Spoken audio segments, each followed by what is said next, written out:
ही महत्वपूर्ण संदेश आपके सामने स्क्रीन पर आ रहा है। जैसा कि आप जानते हैं कि वायु के बिना हमारा जीवन संभव नहीं, और आज वायु प्रदूषण बढ़ चुका है, जिसको खत्म करने में या कम करने में हम छोटा सा योगदान दे सकते हैं। ये संदेश सबको बताना है कि जब रेड लाइट ऑन हो तो गाड़ी का इंजन ऑफ करें। रेड लाइट ऑन, गाड़ी का इंजन ऑफ। ऐसा करके हम कम से कम प्रदूषण को थोड़ा तो कम जरूर कर सकते हैं। धन्यवाद। मैं Santosh Kumar Mishra, lecturer history, government boys senior secondary school Baprola, आप सभी का इतिहास की इस ऑनलाइन कक्षा में स्वागत करता हूं, अभिनंदन करता हूं। आपका ज्ञान बढ़ाने के लिए तथा आपके सवालों का जवाब देने के लिए मेरे साथ वही कुशाग्र और मेहनती टीम है जिनसे आपका एक बार मैं परिचय कराना चाहता हूं। हमारे साथ हैं doctor Harita Arora ma'am, team coordinator, core academic unit, DoE Delhi. Mrs Neeta Singhal ma'am, GSKV H block, Ashok Vihar. Mrs Savita Raghav ma'am, RSKV number 2, Shakarpur. और यूट्यूब पर आपके सवालों का जवाब देने के लिए हमारे साथ मौजूद हैं Mrs Pragya Sinha ma'am, SOE Dwarka. Doctor Vinod Yadav, SBB BT block, Shalimar Bagh. और Mrs Rachna Chawla ma'am, SKV number 1, Chandnagar. आप सभी को मेरा नमस्कार। आप बच्चों के लिए गाइडलाइंस हैं जो हमेशा आपको बताया जाता है। वैसे आपको बिल्कुल पता है सारी बातों का। यदि आपको स्क्रीन ठीक से दिखाई या सुनाई ना दे तो स्क्रीन को रिफ्रेश करें और अपना इंटरनेट कनेक्शन चेक करें। कक्षा को पूरी स्क्रीन में देखें। वीडियो विंडो में नीचे दाएं कोने में स्क्वायर प्लग क्लिक करके इसे बड़ा करें और प्रश्न पूछने के लिए ही चैट बॉक्स का इस्तेमाल करें। हमारी अभी स्वीकृति है, एक्नॉलेजमेंट है कि हमने एनसीईआरटी बुक, गूगल सर्च और डीएनएस न्यूज के वीडियो क्लिप का इस्तेमाल इस कंटेंट को बनाने के लिए किया है। लेकिन सभी संदर्भ शैक्षिक और विशुद्ध रूप से गैर वाणिज्यिक उद्देश्य के लिए उपयोग किए जाते हैं। कोई विसंगति या त्रुटि होने पर उसे तदनुसार ठीक किया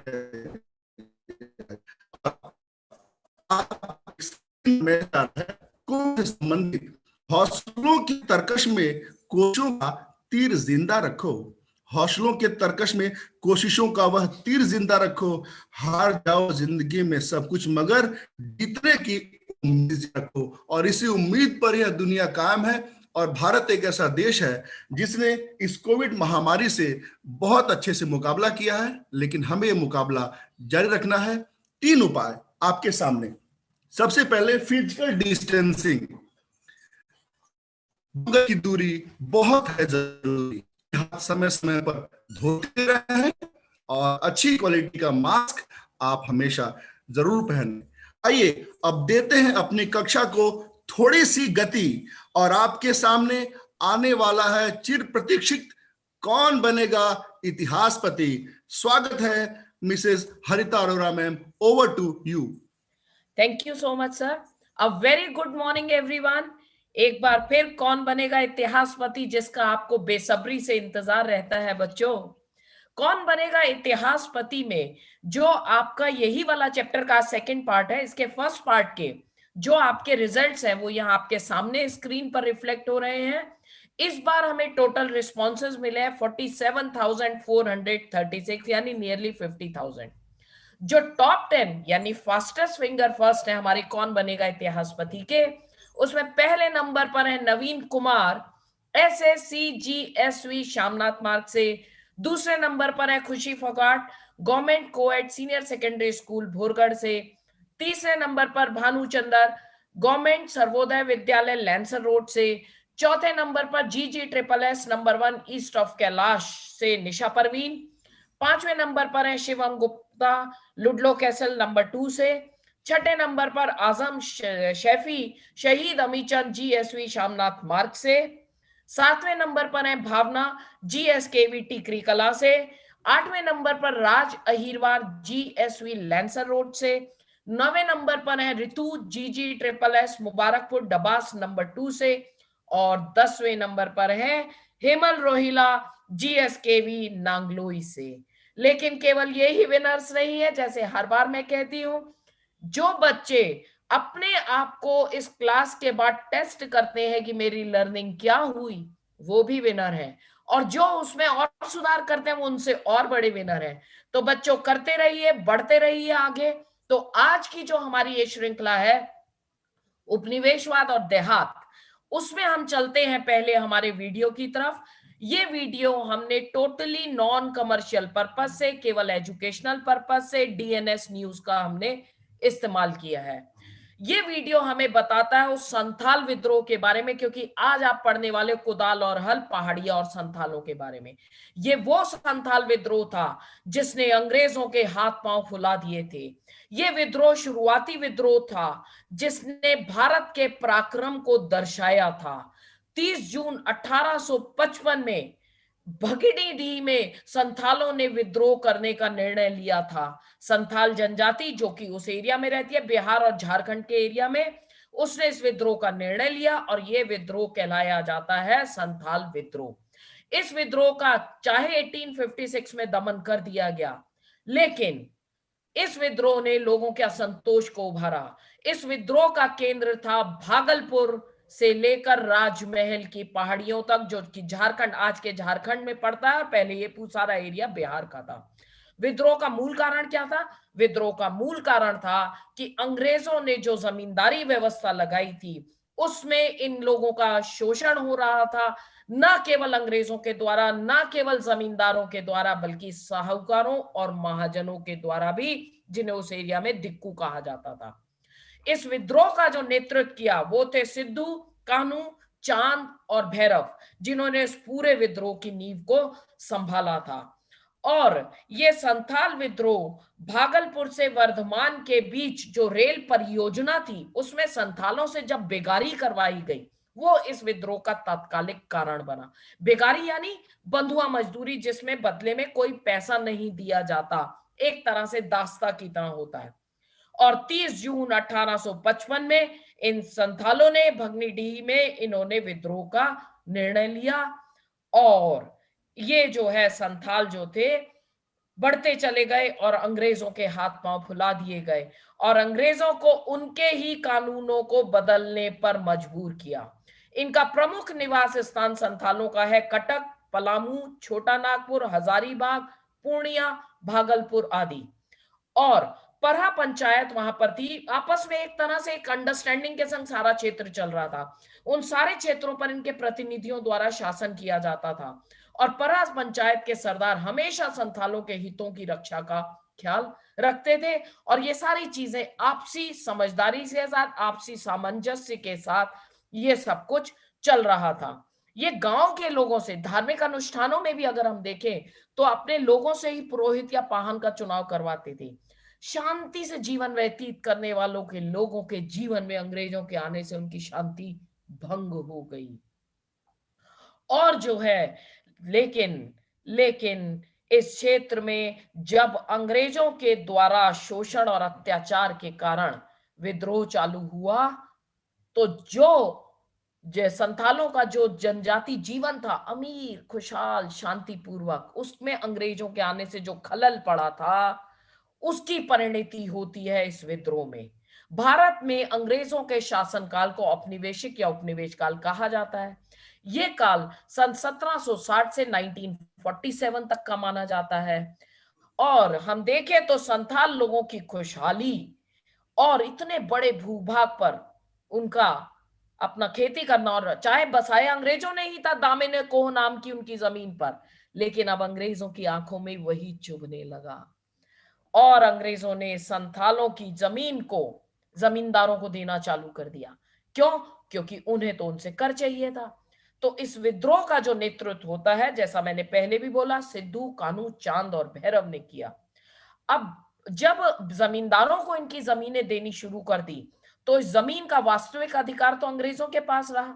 जमींदार जो है इन संथाल किसानों से उनकी जमीन पर खेती करने के बदले में भूमि कर लेने लगे, जिसका कुछ हिस्सा वो अंग्रेजों को देते, कुछ अपने लिए रखते। लेकिन यह कर की मात्रा इतनी अधिक थी कि संथालों के जो अमीरी थी, जो समृद्धि थी, उस पर जो है बुरा असर पड़ने लगा। वो कर्ज में डूबने लगे, और कर्ज लेने लगे साहूकारों से, दिक्कुओं से कर्ज लेने लगे। किस लिए? अपने कर देने के लिए भी, अपने परिवार को पालने के लिए भी। और इससे हुआ कि उनकी आर्थिक और सामाजिक स्थिति बड़ी दयनीय होती चली गई। सबसे पहले जब ये विद्रोह हुआ 1855-56 में, तो सरदार धीर सिंह मांझी थे, उनके नेतृत्व में दल बनाया गया और इस दल के 4 प्रमुख नेता थे, सिद्धू, कानू, चांद और भैरव। जहां 30 जून 1855 को विशाल बैठक में निर्णय लिया गया कि अब हम विद्रोह करेंगे और लगभग 10,000 संथालों ने इसमें भाग लिया। और भाग लेने के साथ इस बैठक में यह शपथ ली गई कि संथाल लोग जमींदारों, साहूकारों और अंग्रेजों का शोषण नहीं सहेंगे, इसका मुंह तोड़ जवाब देंगे। इस विद्रोह का केंद्र भागलपुर से लेकर राजमहल की पहाड़ियों तक था। धीरे धीरे ये एक शक्तिशाली विद्रोह में बन गया। संथालों के विद्रोह का भयंकर रूप देखकर अंग्रेजी सरकार के तो पसीने ही छूट गए और अंग्रेजी सरकार ने इसका हल खोजना शुरू किया। संथालों ने क्या किया विद्रोह में? सबसे पहले महाजनों और साहूकारों और जमींदारों, साहूकारों को दिक्कू भी कहते थे, उन पर हमला करना चालू किया। साहूकारों के मकानों को, उनके दस्तावेजों को जला दिया गया क्योंकि वही इनकी गुलामी के प्रतीक थे। पुलिस स्टेशन, रेलवे स्टेशन, डाक ढोने वाली गाड़ियों को जला दिया गया। रेलवे इंजीनियर्स के बंगलों को जला दिया गया, फसलें जला दी गई। और इस सब में जैसा आप देख सकते हैं यहाँ तीर और कमान यानी परंपरागत हथियारों का इस्तेमाल किया, जबकि अंग्रेजों ने आधुनिक हथियारों यानी कि बंदूकों का इस्तेमाल किया। अंग्रेज जो है वो तो अस्त्र शस्त्र से आधुनिक लैस थे। और संथालों के द्वारा किए गए इस विद्रोह में अंग्रेजों, जमींदारों और साहूकारों को जमकर के निशाना बनाया गया। इस दौरान अंग्रेज अफसरों के साथ जमकर लूटमार और मारपीट भी की जा रही थी, क्योंकि संथालों के अंदर बहुत रोष था। स्वाभाविक था वो रोष, क्योंकि उनको उनके शांतिपूर्ण जीवन से छुटा लिया गया था, उस जीवन से उन्हें मरहूम कर दिया गया था। इस विद्रोह से घबराकर हम कहें या यूं कहें कि अंग्रेजी सरकार ने इस विद्रोह को समाप्त करने के लिए बहुत ही दमनकारी नीति अपनाई। संथाल विद्रोह को खत्म करने के लिए अंग्रेजों ने जमकर हथियारों का उपयोग किया। इस संगठित विद्रोह को कुचलने के लिए सेना का सहारा लिया गया। मेजर जनरल बरो के नेतृत्व में सेना की टुकड़ियां भेजी गई। उपद्रवग्रस्त क्षेत्र में मार्शल लॉ लगा दिया गया और विद्रोही नेताओं की गिरफ्तारी के लिए इनाम की भी घोषणा की गई। लगभग 15,000 संथाल इसमें मारे गए, गांव के गांव उजड़ गए। वहीं संथाल नेता सिद्धू और कानू को पकड़ लिया गया। इनको पकड़ने के बाद ये जो आंदोलन था, ये विद्रोह था, कमजोर पड़ने लगा और इस विद्रोह का अंत हो गया। संथालों का विद्रोह कहने को तो एक लोकलाइज्ड विद्रोह था, एक जगह केंद्रित था और इस आधार पर, जातीय आधार पर संथाल विद्रोह की पहचान भी बनी, लेकिन एक संगठित विद्रोह था। 60,000 से ज्यादा लोग एकजुट हुए थे अंग्रेजों के खिलाफ और यही वो विद्रोह था जो एक सशस्त्र क्रांति के रूप में उजागर हुआ था। इस आंदोलन का मुख्य उद्देश्य ब्रिटिश साम्राज्य की सुनियोजित सत्ता से टकराना था। एक स्थानीय आंदोलन था जिसके बहुत सारे स्थानीय कारण थे, लोग पीड़ित थे, दुखी थे। संथाल विद्रोह के परिणाम स्वरूप ब्रिटिश सरकार को संथालों की दशा के बारे में विचार करने पर मजबूर होना पड़ा और इस स्थिति से निकालने के लिए ब्रिटिश सरकार ने कुछ जायज कदम उठाने शुरू किए। ब्रिटिश सरकार द्वारा इन संथालों को उनकी भूमि पर अधिकार वापस दे दिया गया और संथालों के लिए एक अलग परगना बना दिया गया। संथाल परगना टेनेंसी एक्ट को लागू किया गया। अंग्रेजों और संथालों के बीच संवाद स्थापित करने के लिए ग्राम प्रधान को भी मान्यता दी गई और इस तरह संथाल विद्रोह औपनिवेशिक सत्ता के खिलाफ पहला सशस्त्र विद्रोह बना। Thank you DNS news. आपका ये वीडियो हमने टोटली नॉन कमर्शियल पर्पस से, टोटली एजुकेशनल पर्पस से यूज किया है। तो now over to you Santosh sir. Thank you so much Harita ma'am. आपके प्रभावशाली विवरण से ऐसा लगा कि हमारी स्मृतियां इतिहास के पन्नों में सिमट कर रह गई हैं। आप हमें उस दौर में लेकर चली गई जब संथालों ने अंग्रेजों के खिलाफ एक बहुत ही बड़ा विद्रोह किया। अब हम वापस अपनी स्मृतियों को समेटते हैं और विद्यार्थियों वापस आइए, अब हम वर्तमान में चलते हैं और वर्तमान की सच्चाई ये है कि आज हम आपके सामने जो पाठ लेकर आए हैं उसका नाम है उपनिवेशवाद और देहात, कॉलोनियलिज्म एंड कंट्री साइड। इस पाठ का पहला भाग पिछले सोमवार को डॉक्टर विनोद यादव सर ने बहुत ही प्रभावशाली तरीके से आपको बताया था, लेकिन मैं एक बार उसका रिकैप करना चाहता हूं सिर्फ 2 मिनट में। इस पाठ का नाम है उपनिवेशवाद और देहात। उपनिवेशवाद शब्द का अर्थ क्या है बच्चों? उपनिवेशवाद का मतलब है जब कोई एक मजबूत देश किसी कमजोर देश पर कब्जा करके और कमजोर देश के आर्थिक संसाधनों का उपयोग अपने फायदे के लिए करने लगता है। इस पूरी प्रक्रिया को कहते हैं उपनिवेशवाद। और जो कमजोर देश होता है उसे कहा जाता है उपनिवेश। तो भारत एक उपनिवेश था, इंडिया वाज अ कॉलोनी। और जिस देश ने भारत पर कब्जा किया और संसाधनों का दोहन किया उसका नाम था ब्रिटिशर्स, यानी कि Britishers were the mercantile country. अंग्रेज एक साम्राज्यवादी देश थे, जबकि भारत अंग्रेजों का एक उपनिवेश था। और उपनिवेशिक नीति की वजह से जो मुश्किलें झेलनी पड़ी इस देहाती क्षेत्र में, उस मुश्किलों को हम आपके सामने रखेंगे। कंट्री साइड का मतलब होता है देहात।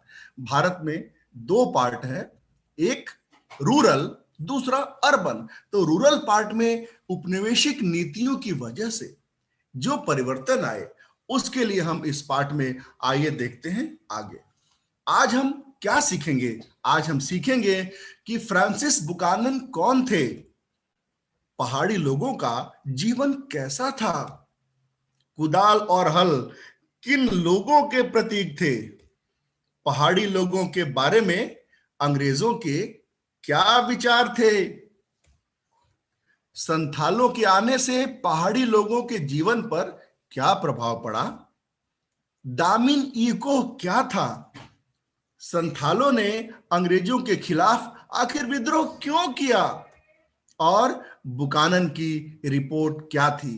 तो सबसे पहले हम देखते हैं फ्रांसिस बुकानन कौन थे। इस पाठ के सारे मुख्य बिंदु आपके सामने यहीं पर है। पहला बिंदु, फ्रांसिस बुकानन कौन थे? फ्रांसिस बुकानन एक स्कॉटिश चिकित्सक थे। He was a Scottish medical officer. और जानते हैं बच्चों, ब्रिटेन के 3 पार्ट हैं।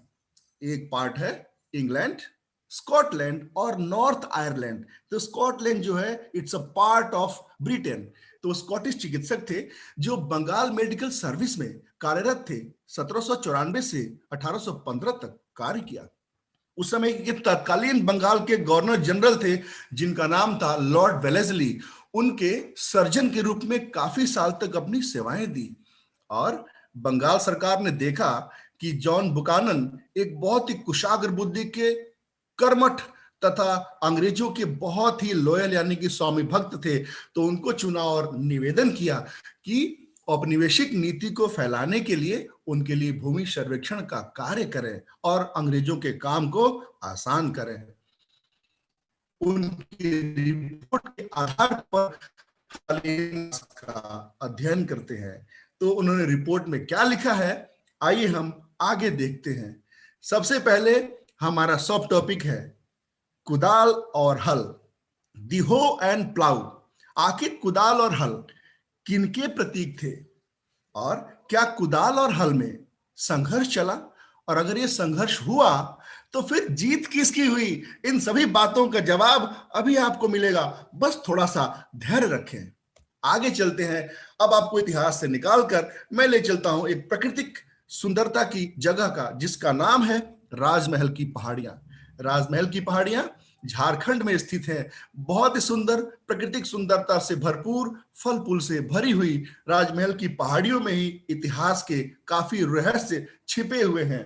जब फ्रांसिस बुकानन ने इन पहाड़ियों का दौरा किया तो अपने वर्णन में लिखा था कि ये पहाड़ियां अभेद्य लगती थी, बहुत ही खतरनाक इलाका था और बहुत कम यात्री थे जो इस इलाके में जाने की हिम्मत रखते थे। जब भी अपने फौज के साथ फ्रांसिस बुकानन इन इलाकों में गए तो वहां पर रहने वाले पहाड़ी लोगों ने जॉन बुकानन को बहुत ही शंका की दृष्टि से देखा और उनसे डर कर कभी कभी गांव छोड़कर भाग गए। आखिर ये पहाड़ी जॉन बुकानन से क्यों डरते थे, आइए हम आगे तलाशते हैं। ये पहाड़ी लोग कौन थे और उनका जीवन कैसा था। आज की मेरी बात आप तक पहुंच रही होगी। अपना ध्यान स्क्रीन पर लाएं और दोबारा से देखें पहाड़ी लोगों का जीवन कैसा था। ये पहाड़ी लोग कौन थे? राजमहल पहाड़ियों के इर्द गिर्द रहने वाले लोग पहाड़ी लोग कहलाते थे और उनकी जीविका का मुख्य साधन था झूम खेती। झूम खेती को अंग्रेजी में कहते हैं शिफ्टिंग एग्रीकल्चर। और ये झूम खेती शब्द आपके लिए नया शब्द नहीं है। आपने अपने पिछली कक्षाओं में भी भूगोल के अध्याय में खेती के विभिन्न प्रकारों के बारे में पढ़ा है। झूम खेती जब मैं सबसे पहले एक छठी क्लास में पढ़ा रहा था तो एक छोटे बच्चे से पूछा कि बच्चे बताओ झूम खेती से आप क्या समझते हो। तो बच्चे ने बड़ा रोचक उत्तर दिया। बच्चे ने कहा कि सर, जब महिलाएं झूम झूम कर गाना गाते हुए धान की खेती करती हैं उसे कहते हैं झूम की खेती। हम सब बहुत हंसे, लेकिन आप तो समझदार हो चुके हो। आप जानते हो झूम खेती का मतलब है जंगलों को काटकर उसमें आग लगा देते थे पहाड़ी लोग, और उस राख से वह जमीन उपजाऊ हो जाती थी और वहां पर वो खेती करते थे। और जब तक उस जमीन की उपजाऊपन यानी उर्वरता बरकरार रहती थी तब तक वहां पर खेती करते, और जैसे जैसे उर्वरता कम हो जाती चल पड़ते एक नए खेत की तलाश में, फिर नए जंगल को काटते, फिर वही प्रक्रिया अपनाई जाती।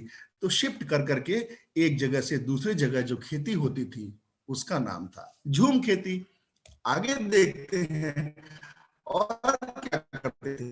जंगलों से कंदमूल तथा महुआ के कोये इकट्ठे करते थे बेचने के लिए। रेशम के कोया यानी ककून ऑफ सिल्क, जिससे कि सिल्क बनता है। राल, राल मतलब बच्चों पेड़ पौधों से निकलने वाला एक चिपचिपा पदार्थ होता है जिसका इस्तेमाल औषधि बनाने के काम में होता है तथा प्लास्टिक में भी इसका इस्तेमाल होता है।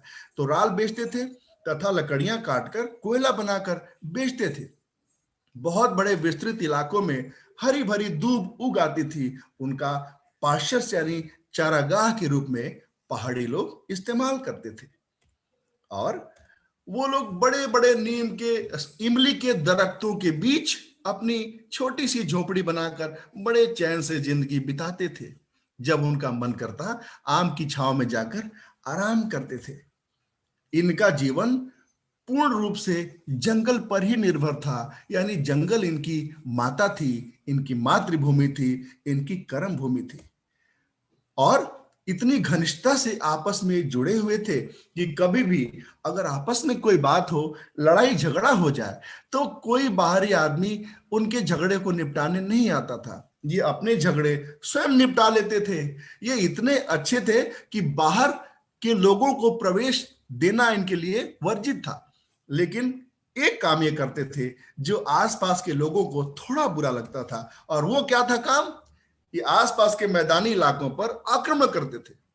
तो आक्रमण क्यों करते थे कि अपने जीविकोपार्जन के लिए कभी कभी जब अकाल पड़ता या इनके लिए भोजन सामग्री कम पड़ जाती तो ये हमला कर देते थे और लूटपाट मचाकर ले आते थे। और कभी कभी अपनी ताकत दिखाने के लिए, ताकि लोग इनसे डरें और इनसे खौफ खाएं, जिससे इनको राजनीतिक फायदा मिलता था। आसपास के जमींदार तथा व्यापारी इन्हें उपहार देकर इन्हें शांति मौजूद रखने की निवेदन करते थे कि शांति बना के रखें, और जब भी व्यापारी इस क्षेत्र से गुजरे तो कृपा करके उन पर हमला ना करें। जब भी हम खेती करें तो उसे लूटे पाटे ना, इसके लिए कुछ पैसा देकर, उपहार देकर इन पहाड़ी लोगों से जमींदार तथा व्यापारी शांति खरीदने की कोशिश करते थे। इसीलिए कभी कभी आसपास के क्षेत्रों पर आक्रमण करते। और हम आगे देखते हैं पहाड़ी लोगों की इस शांतिपूर्ण जीवन में अब बाधा आनी शुरू हुई। और बाधा का मुख्य कारण क्या था? मुख्य कारण थी औपनिवेशिक नीति। आपको पता है कि बंगाल के किसानों की जमीनें कैसे इस्तेमरारी प्रथा की वजह से स्थायी बंदोबस्त लॉर्ड कॉर्नवालिस ने लगाकर कैसे जमीनें छीन ली और वहां पर कर लगाने शुरू कर दिए। अब औपनिवेशिक लोगों को लगा कि अब कृषि का क्षेत्र बढ़ाना जरूरी है, जितना कृषि का क्षेत्र बढ़ेगा उतना कर आएगा, तो जंगलों की कटाई सफाई करने की तरफ उनका ध्यान जाने लगा। इस वजह से पहाड़ी लोगों का जीवन धीरे धीरे संकुचित होता गया और जंगल के भीतरी इलाकों में ये पहाड़ी लोग भागने लगे। अंग्रेजों की नजर में पहाड़ी सभ्य, क्रूर तथा बर्बर थे, वो सभ्य लोग नहीं थे, ऐसा अंग्रेजों का मानना था। लेकिन इसके बावजूद अगर किसी के घर पर कोई हमला करेगा तो अपनी अंतिम सांस तक उस घर को बचाने के लिए वह व्यक्ति कोशिश जरूर करेगा। तो पहाड़ी लोगों को नियंत्रित करना अंग्रेजों के लिए टेढ़ी खीर साबित हो रही थी। और जंगल के मुखिया लोगों को भत्ता देकर अंग्रेजों ने इस बात को मनाने की कोशिश की कि वो जंगल की कटाई सफाई में मदद करें और वार्षिक भत्ता दिया जाएगा उन्हें। भागलपुर के कलेक्टर ऑगस्टस क्लीवलैंड ने, उस समय भागलपुर के तत्कालीन प्रशासक थे, कलेक्टर थे, उनका नाम था ऑगस्टस क्लीवलैंड। उन्होंने मुखियाओं से संपर्क किया और कहा कि वर्ष में आपको एक निश्चित राशि दी जाएगी और आप लोग शांतिपूर्ण रहें तथा हमारे काम में बाधा न डालें। लेकिन मुखियाओं ने अपनी मातृभूमि का सौदा करने से इनकार कर दिया और इस प्रकार इनकी बात मानने से मना कर दिया। अब आता है संथालों का समय। संथालों का आगमन शुरू होता है। ये संथाल कौन थे, आइए देखते हैं। संथाल राजमहल की पहाड़ियों के तराई के इलाके की एक जनजाति थी जो पहाड़ी लोगों के परंपरागत विरोधी थे और हमेशा इनमें विरोध की भावना, दुश्मनी की भावना चलती रहती थी।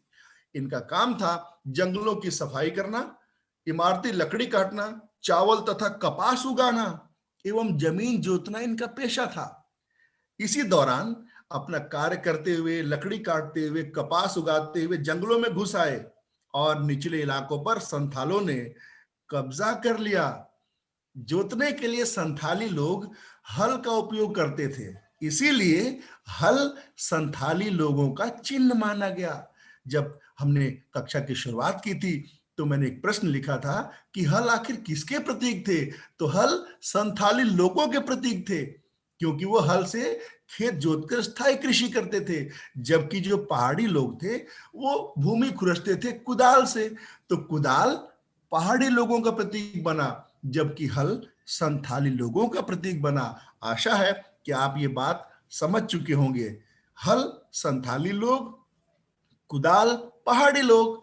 और पहाड़ी लोग उपद्रवी थे, जैसे कि आपको पता है कि वह आसपास के इलाकों पर हमला कर देते थे, जबकि संथाली एक आदर्श एवं अगुआ बाशिंदे साबित हुए। अपना खानाबदोश जीवन छोड़कर वो स्थायी जीवन जीना चाहते थे और इसीलिए इन्होंने अंग्रेजों के काम को आसान कर दिया। जो कार्य अंग्रेज और जमींदार नहीं कर पाए वो कार्य संथालों ने करना शुरू किया। जंगलों को काटकर, उनको साफ करके, उनको खेती के लायक बनाना शुरू कर दिया और इस वजह से पहाड़ी लोग धीरे धीरे करके जंगल के भीतरी इलाकों में भागने लगे और पहाड़ी लोग इनका मुकाबला नहीं कर पाए, क्योंकि संथाली बहुत ही मेहनती, बहादुर थे और अपना कार्य बहुत अच्छे से करते थे। तो अंग्रेजों ने जब देखा कि संथाल तो उनकी मदद कर रहे हैं, तो तराई के इलाकों के एक बड़े क्षेत्र को दामिन इकोह के रूप में सीमांकित किया। अब दामिन इकोह क्या है? तो बच्चों, दामिन इकोह एक ऐसा इलाका था जिसको अंग्रेजों ने संथाली लोगों के लिए सीमांकित करके रहने के लायक घोषित कर दिया। आप यूं समझ लें कि संथालों के एक विस्तृत आवास को, विस्तृत गांव को, जो राजमहल की तराई वाले इलाकों में स्थित था, दामिन इकोह कहा गया। उसी में आकर स्थायी निवास जब संथाल करने लगे तो ऐसा लगा कि उनकी जो खोज है पूरी हो चुकी है, उनका गांव बस चुका है। अब शांति से वो दामिन इकोह के इलाके में रहने लगे और बहुत अच्छी खेती करने लगे। इस वजह से कंपनी के राजस्व में बहुत वृद्धि हुई और अंग्रेज और उनसे कर की तलाश करने लगे, क्योंकि लालच की बच्चों कोई सीमा, लालच की कोई सीमा नहीं होती। अंग्रेजों ने ये सोचा कि संथालों से और टैक्स लिया जाए, तो उन पर और कर लगाना शुरू कर दिया। तो औपनिवेशिक कर तथा खेती करने के लिए कभी कभी ऊंचे ब्याज दर पर संथाल लोग साहूकारों यानी दीकुओं से कर्ज लेते थे, और उस कर्ज को नहीं चुकाने की वजह से संथाल लोगों की जमीनें साहूकार छीनने लगे, उस पर कब्जा करने लगे। और औपनिवेशिक कर देते देते संथाल थक कर परेशान हो गए कि मेहनत वो करते थे और उसका फायदा अंग्रेजों को मिलने लगा, जबकि संथाल प्राकृतिक रूप से एक स्वतंत्र जीवन के आदी थे और अंकुश उन्हें बिल्कुल पसंद नहीं था। संथालों के गांवों पर भी, ग्रामीण इलाकों पर भी नियंत्रण किया जाने लगा। अपने आदर्श जीवन को बचाने के लिए जहां उनका खुद का शासन हो, संथालों ने जमींदारों, साहूकारों एवं औपनिवेशिक राज के खिलाफ विद्रोह करने शुरू कर दिए। 1855-56 में संथाल विद्रोह के बाद अंग्रेजों ने कोशिश की कि उनकी विद्रोह की गति को थोड़ा धीमा किया जाए, और भागलपुर से वीरभूमि जिले, भागलपुर वर्तमान समय में बिहार में है और वीरभूमि झारखंड में, लगभग 150 किलोमीटर की दूरी है इन जगह के बीच। तो इन 150 किलोमीटर की दूरी जो है उसके 5500 वर्ग मील भूमि पर संथाल परगना बनाया, ताकि संथाल विद्रोह को रोका जा सके। तो अंग्रेजों ने कोशिश तो की विद्रोह को रोकने की, और आपने देखा होगा इस वीडियो में थोड़ी देर पहले मैम ने आपको बताया था कि किस प्रकार संथालों के विद्रोह को अंग्रेजों ने दमन करने की कोशिश की, खत्म करने की कोशिश की। लेकिन शायद उनको यह लग चुका था कि संथालों पर जोर जबरदस्ती करके अंकुश लगाना मुश्किल ही नहीं, नामुमकिन है। अब आइए जिनके विवरण पर यह पूरा पाठ आधारित है, जॉन बुकानन, फ्रांसिस बुकानन क्या कहते हैं अपने विवरण पर। आप ध्यान रखना इस बात का कि बुकानन की जो यात्राएं थी मात्र प्रकृति का प्रेम नहीं अथवा अज्ञात की खोज नहीं, बल्कि उसका एक निश्चित उद्देश्य था। किसी उद्देश्य को लेकर बुकानन अपनी यात्रा पर निकलते थे, और हमें यह बात नहीं भूलनी चाहिए कि वह ब्रिटिश ईस्ट इंडिया कंपनी का एक कर्मचारी था। उसकी यात्राएं जब भी निकलती उनके साथ एक बड़ी फौज चलती थी। नक्शा नवीस, सर्वेक्षक तथा पालकी उठाने वाले भी उनके साथ चलते। इन यात्राओं का सारा खर्च ईस्ट इंडिया कंपनी उठाती थी। इसलिए बुकानन को साफ साफ ये हिदायत दी जाती थी कि उसे क्या देखना है, क्या खोजना है और क्या लिखना है। जब भी ये फौज लेकर गांव में पहुंचता था, गांव के लोग आशंकित हो जाते और उनसे डर जाते, और कभी कभी तो इनसे बात करने के लिए भी मना कर देते थे। अंग्रेजों के लिए सर्वेक्षण का काम करना, नक्शा बनाना और सूचनाएं इकट्ठी करना शुरू किया फ्रांसिस बुकानन ने। खनिजों की तलाश, खेती योग्य भूमि की खोज तथा फसलों की जानकारी देना शुरू किया कि कौन सी खनिज कहां पर है, किस पहाड़ के क्षेत्र को काट करके खेती की जमीन बनाई जा सकती है और कौन सी फसल ज्यादा फायदा दे सकती है। ये सारी जानकारी फ्रांसिस बुकानन अंग्रेजों को देने लगे, और बुकानन को हमेशा वनवासी अंग्रेजों का एजेंट मानते थे। ईस्ट इंडिया कंपनी की विस्तारवादी नीति को बढ़ाने में फ्रांसिस बुकानन ने अपना खूब योगदान दिया। वनों को खेती योग्य बनाने एवं संसाधनों का अधिकतम दोहन करने के तरीके सुझाना उनका सर्वप्रमुख कार्य था। इसलिए वनवासी उन्हें दुश्मन मानते थे, क्योंकि अपने उद्देश्य की पूर्ति के लिए, ईस्ट इंडिया कंपनी को लाभ पहुंचाने के लिए उन्होंने पहाड़ियों और संथालों के जीवन को नुकसान पहुंचाने से भी कोई संकोच नहीं किया। जब बुकानन किसी भूदृश्य के बारे में लिखता था तो अक्सर इतना ही नहीं लिखता था कि उसने क्या देखा है और वो भूदृश्य कैसा है, बल्कि लिखता था कि उसमें फेरबदल करके उसे अधिक उत्पादक कैसे बना सकते हैं, कौन सी फसलें बो सकते हैं, कौन से पेड़ काट सकते हैं, और छोटी से छोटी बातें वह अंग्रेजों को बताता था, जिसका भरपूर लाभ अंग्रेज उठाते थे। इस तरह जॉन बुकानन ने ईस्ट इंडिया कंपनी के प्रचार और प्रसार में कोई कसर उठाकर नहीं रखा। तभी तो इनके कार्यों से संथाल इतने दुखी हो गए कि उन्होंने शुरू में तो अंग्रेजों को बहुत मदद की कृषि योग्य भूमि बढ़ाने में, लेकिन जब लगा कि संथालों के जीवन पर अंकुश लगाया जा रहा है, उनका शोषण किया जा रहा है, तो ऐसा विद्रोह किया कि अंग्रेजों के नाकों से चने चबाने पड़े और फ्रांसिस बुकानन तो एक विलेन के रूप में मशहूर हो गए थे। अब आइए देखते हैं, आपको इतनी सारी बातें अवश्य ही समझ में आ गई होंगी, लेकिन आपके ज्ञान को चेक करने के लिए हम थोड़ी देर में आपके सामने लेकर आएंगे क्विक रिकैप के कुछ प्रश्न। लेकिन ये दो बुकानन के विवरण हैं, उनकी डायरी से हमने लिए हैं। संथालों के बारे में बुकानन के क्या विचार थे, जिन संथालों ने इतना फायदा पहुंचाया, उनके बारे में बुकानन क्या लिखते हैं कि नई जमीनें साफ करने में वे बहुत होशियार होते हैं, लेकिन नीचता से रहते हैं। उनकी झोपड़ियों में कोई बाड़ नहीं होती और दीवारें सीधी खड़ी की गई छोटी छोटी लकड़ियों की बनी होती है, जिन पर लेप यानी प्लस्तर चढ़ा होता है। झोपड़ियां छोटी, मैली और कुचैली होती हैं। उनकी छत सपाट होती है, उनमें उभार कम होता है। मतलब संथालों ने, जिन्होंने इतना लाभ पहुंचाया अंग्रेजों को, कैसे विचार थे उनके बारे में, ये इनकी डायरी से साफ पता चलता है। और जब ये यात्रा कर रहे थे तो एक और स्रोत है, ध्यान देते हैं, कड़ुआ के पास की चट्टानें।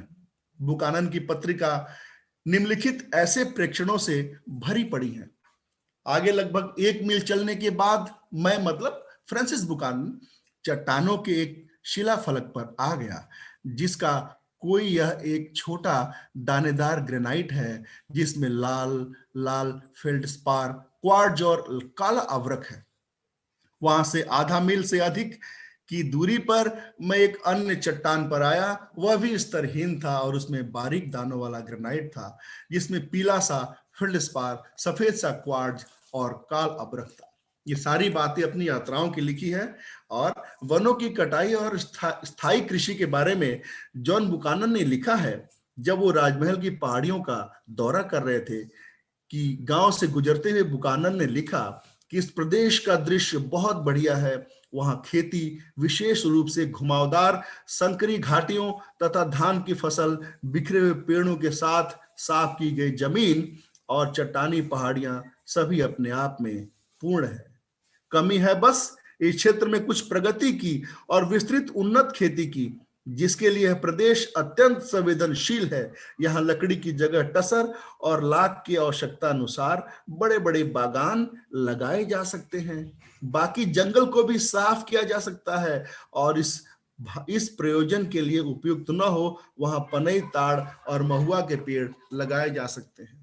मतलब किस प्रकार से ज्यादा लाभ अंग्रेजों को मिले, ये सब काम फ्रांसिस बुकानन ने किया। इसीलिए फ्रांसिस बुकानन को पहाड़ी और संथाली लोग एक अंग्रेजों के एजेंट के रूप में देखते थे।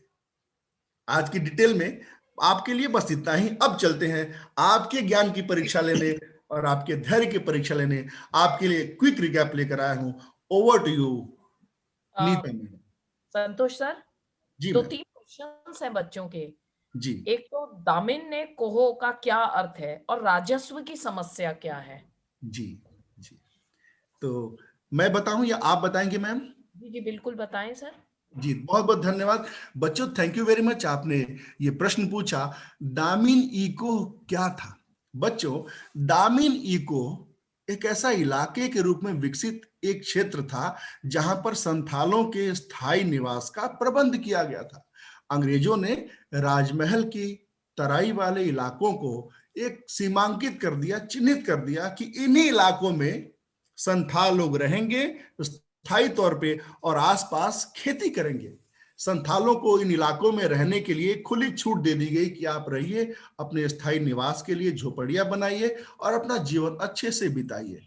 जब उनको एक शर्त भी रखी गई कि दामिन कोह के आसपास जो जंगल होगा उसके 10% भाग में कम से कम 10 वर्ष के अंतर खेती योग्य जरूर बनाएंगे, उसमें हल चलाकर उसे जोतेंगे। तो इन सभी शर्तों के साथ राजमहल के पहाड़ी के तराई के जो इलाके थे उनको ग्रामीण इलाकों में विकसित करके संथालों के स्थायी निवास का प्रबंध किया गया। तो हम समझ सकते हैं कि दामिन ई को एक स्थायी निवास था, एक ग्रामीण विकसित क्षेत्र था जो संथालों के लिए सीमांकित किया गया, बनाया गया। और राजस्व की समस्या क्या थी कि राजस्व मतलब कर, टैक्सेस। सरकार कृषि पर टैक्स लगाती है। आपने पाठ के पहले भाग में देखा होगा कि लॉर्ड कॉर्नवालिस ने स्थायी बंदोबस्त के द्वारा अंग्रेजों की राजस्व की इनकम तो फिक्स कर दी, अब उनका लालच बढ़ने लगा और वो ऐसा मानने लगे कि और खेती योग्य इलाकों को विस्तृत किया जाए, और जितने ज्यादा कृषि योग्य भूमि बढ़ेगा उतना ही अंग्रेजों का राजस्व बढ़ेगा। तो ये काम संथालों ने किया, कृषि योग्य जमीनों को बढ़ाया। जितनी जमीनें बढ़ी उतना अंग्रेजों ने उस पर टैक्स लगाना शुरू किया, और इस टैक्स लगाने की वजह से संथाल लोगों को लगा कि फसल वो उगाए, मेहनत वो करें और टैक्स अंग्रेजों को जमा कर दें। इस वजह से संथाल लोगों ने अंग्रेजों के खिलाफ भयानक विद्रोह किया। जी मैम, आशा है कि बच्चों के प्रश्न का जवाब मिल गया होगा। एक बात और इस पे ऐड ऑन करना चाहूंगी कि जो स्थायी बंदोबस्त था जो अंग्रेजों ने लगाया था और जिसके अंदर जो कर वसूली की व्यवस्था थी, उससे क्या हुआ, जो आज तक ट्रेडिशनल परंपरागत तरीके से चलते आ रहे जमींदार थे, यानी जो मध्य युग में मुगल काल में जिस तरह से जमींदार थे, उन्होंने उसके कार्य के नेचर को बदल दिया। अब स्थायी बंदोबस्त के अंतर्गत अंतर्गत जमींदार जो है वो केवल एक बिचौलिया हो गया किसानों और अंग्रेजों के बीच में, यानी वो जो कर इकट्ठा करेगा, और कर की दर भी बहुत ज्यादा थी। जब किसान अपना फसल बेचने बाजार में जाते, उतना पैसा मिलता नहीं, उतना पैसा नहीं मिलता, और दर जो है टैक्स की ज्यादा थी। तो वो एक बहुत बड़ी मार थी किसानों के ऊपर, जिसकी वजह से वो त्रस्त हुए, दुखी हुए, साहूकारों के पंजे में फंसे, जाल में फंसे, कि उन्हें कर्जा भी लेना पड़े अपने दैनिक जीवन यापन के लिए। एक एक और प्रश्न है सर, जी, किसी बच्चे ने पूछा है कि क्या संथाल जनजाति आज भी अस्तित्व में है? बहुत अच्छा प्रश्न है मैडम। संथाल जनजाति तो एक बहुत ही प्रसिद्ध जनजाति है, जिनका क्षेत्र राजमहल की पहाड़ियों से लेकर के झारखंड के पूर्वी भाग यानी छोटा नागपुर के प्रदेश तक भी है मैम। तो ये संथाल प्रजाति अभी भी है, जनजाति अभी भी है, और इनके विकास के लिए सरकार ने बहुत कदम उठाए हैं। आप एक बार जनजातियों के समूह को देखें, संथाल एक प्रमुख जनजाति है झारखंड की।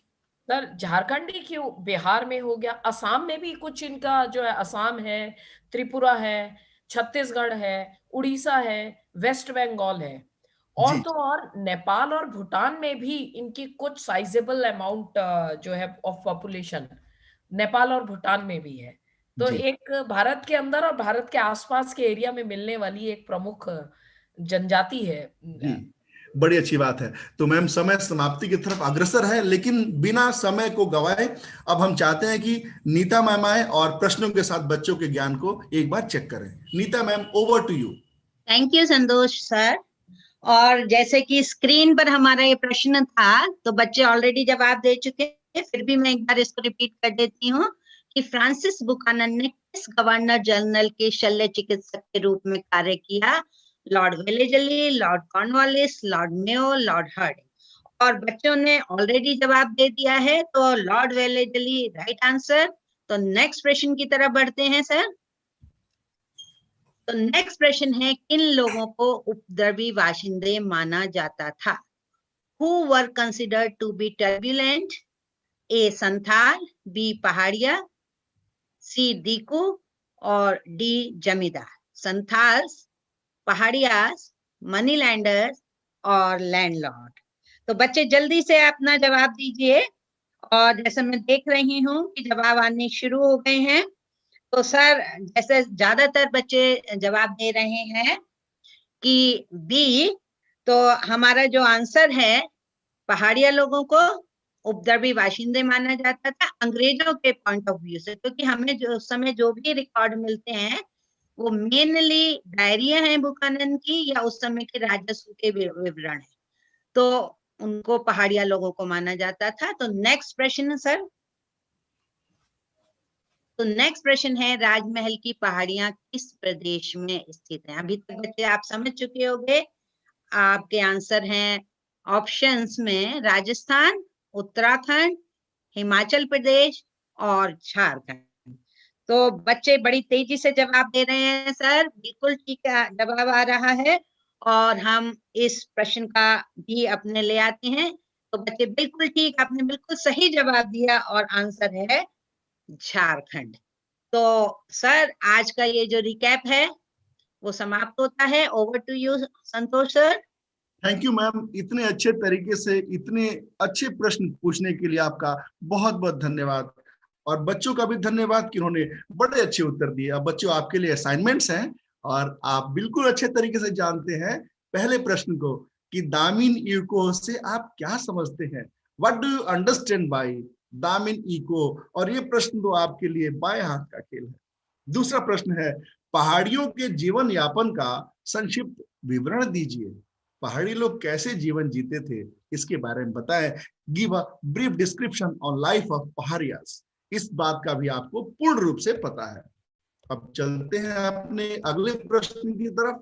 संथालों ने अंग्रेजों के कार्य को किस प्रकार आसान बना दिया, मतलब जो कार्य अंग्रेजों के लिए दुष्कर था, संथालों ने उसे कैसे आसान बनाया। How did Santhals make the British work easier. ये प्रश्न आप जरूर जानते होंगे, अपने सर से मिलकर के इसका उत्तर जरूर और अच्छे से लिखें और दिखाएं। चौथा प्रश्न है, संथालों ने औपनिवेशिक नीतियों के खिलाफ विद्रोह क्यों किया, why did the Santhals revolt against colonial policies. बहुत अच्छे प्रश्न, और आपके उत्तर इससे भी अच्छे होंगे, मुझे पूरी उम्मीद है। और एक बार हम आगे देखते हैं कि आज हमने के लिए कौन से, आप इस बात को ध्यान से पढ़ें और आप इस बात का जरूर जवाब दे सकते हैं, क्योंकि आपने इस पूरे पाठ को तन्मयता के साथ पढ़ा है। बस 2 मिनट की और बात है, क्या बुकानन की रिपोर्ट पूर्वाग्रह से ग्रसित थी, क्या इसकी सत्यता को तर्कों की कसौटी पर परखे बिना स्वीकार करना सही होगा। अपने विचार व्यक्त कीजिए। Was Buchanan's report prejudiced? Would it be correct to accept its veracity without testing the logics of arguments? Give your views. आशा है कि आप इस प्रश्न को लिखोगे और जरूर अपने टीचर्स यानी सर से चेक कराओगे, क्योंकि हम आपके टीचर्स के संपर्क में हमेशा रहते हैं। आशा है कि आप बहुत अच्छे से लिख सकते हो। और बच्चों, एक क्विक माइंड मैप है कि हमने क्या क्या पढ़ा। जॉन बुकानन के बारे में कि वो चिकित्सक थे, उन्होंने इन दौरान 1794 से 1815 तक कार्य किया, सर्वेक्षण का कार्य किया। और पहाड़ी लोगों के बारे में कि राजमहल के पहाड़ियों के गिर्द रहते थे, झूम खेती करते थे, जंगल पर निर्भर थे, आसपास के मैदानी इलाकों पर आक्रमण क्यों करते थे। तो ये सारी बातें आपको पता है, हमें आपको दोबारा बताने की कोई जरूरत नहीं है, आप स्वयं समझदार हैं।